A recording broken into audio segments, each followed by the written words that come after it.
Iraqi Kurdish officials say more than 200, mostly elderly or infant Yazidis were released in the area of the Kurdish-controlled northern city of Kirkuk on Saturday. If I was to kind of speculate, the ISIS has lost some ground to the Kurdish Peshmerga over the course of the last 2 months in the north of Iraq. Kurdish Peshmerga that have been, in some cases, armed by an international coalition of governments, including the U.S., and backed by coalition airstrikes as well. You recall that mountain, Shingar Mountain, where Yazidis were trapped last summer. That was recaptured by the Peshmerga forces. It could be that there's some pressure there that has forced ISIS to give up these prisoners.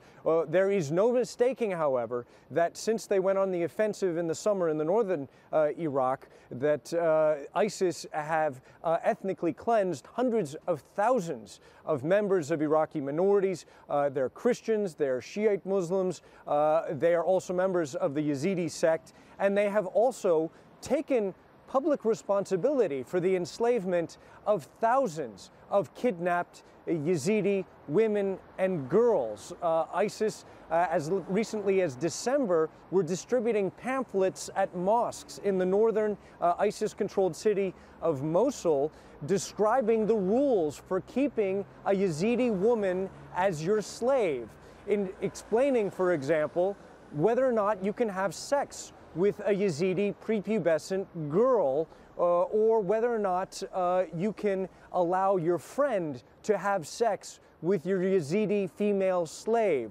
So ISIS has been very public about how it considers it legal and fair to have a Yazidi slave.